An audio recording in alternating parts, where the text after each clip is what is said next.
საავტომობილო კონგლომერატი Stellantis, რომელიც რამდენიმე ცნობილ ბრენდს აერთიანებს, მათ შორის Jeeps, Dodge, Fiat, Citroen, Opel-სა და Maserati-ს, დებს პირობას, რომ ამერიკის შეერთებული შტატების ეკონომიკაში ჩადებს დაახლოებით 13 მილიარდი დოლარის ინვესტიციას. ეს ცხადია ერთ დღეს ერთი ტრანშით არ განხორციელდება, საუბარია 4 წლიან პერსპექტივაზე, რაც საეჭვოდ და გასაგებად ემთხვევა პრეზიდენტ დონალდ ტრამპის ხელისუფლებაში ყოფნის პერიოდს და საერთოდაც ეს ინვესტიცია სწორედ ალბათ ტრამპის გამოჩენით არის განპირობებული, რადგანაც ჩვენ ვიცით, რომ ტრამპი ძალიან მკაფიოდ ამბობს აი ასეთ სათქმელს. ის კომპანიები, რომლებიც ამერიკაში არ ჩადებენ შესაბამისი მოცულობის ინვესტიციას, რაც მათ ეკუთვნით, ის კომპანიები აღმოჩნდებიან ტარიფების და დამატებითი გადასახადების წინააღმდეგ, ანუ თუ გაქვს ტარიფი, შესაბამისად პროდუქტს ვერ ყიდი კონკურენტებზე იაფად, ანგიწებს ზედმეტად ძვირად გაყიდვა და ძვირად ღირებული ავტომობილი კონკურენტებთან შედარებით, რა თქმა უნდა,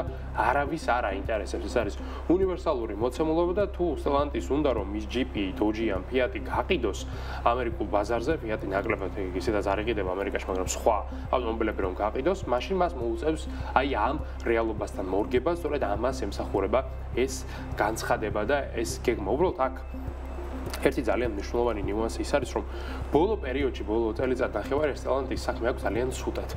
წარმოება არის შემცირებული, რადგანაც მოთხოვნა არის ძალიან დაბალი, ბევრი ბრენდის დახურვის ან გასხვისების ინიციატივაც კი განიხილება კომპანიაში, რამდენიმე მენეჯერი შეიცვალა, მათ შორის დირექტორიც კი შეიცვალა კომპანიაში და იმისი თქმა, რომ Stellantis დღეს 13 მილიარდი დოლარი აქვს ახალი ინვესტიციის ჩასადებად, ეს იქნება ტყუილი.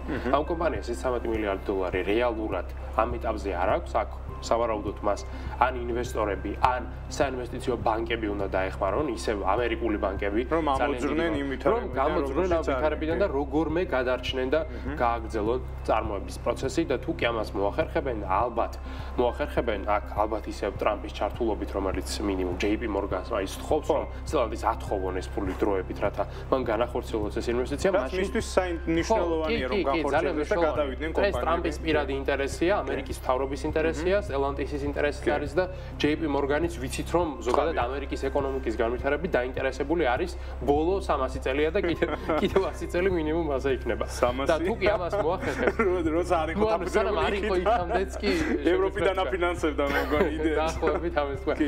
JP Morgan-ი არის ერთ-ერთი უძველესი ბანკი ზოგადად ამერიკის კონტინენტზე. შესაბამისად, როცა ქვეყანა ჯერაც არ არსებობდა, ამერიკის შეერთებული შტატები იქამდე ფაქტობრივად იყო JP Morgan-ის ფუნდამენტი, რომელზეც დაშენდა შემდეგ ეს თანამედროვე ბანკი. მოკლედ, ეს არ არის მნიშვნელოვანი ის არის, რომ თუ კი Stellantis-ი მოახერხებს როგორღაც აი ამ თანხის აწევას, მაშინ ის შექმნის ახალ საწარმოს, სადაც მინიმუმ 5000 თანამშრომელი დასაქმდება, სავარაუდოდ ყველა იქნება ამერიკელი, ესეც ტრამპის ერთ-ერთი მოთხოვნაა და ამ საწარმოში იქნება შესაძლებელი 5 ახალი მოდელის წარმოება, რომელსაც ექსკლუზიურად ამერიკის ბაზარზე გაყიდის ეს კომპანია, ამითი მარტივად თავიდან აირიდებს ტარიფებს, რადგანაც ვიცით, რომ ამერიკაში წარმოებულ ავტომობილებზე საიმპორტო ტარიფი არ არის.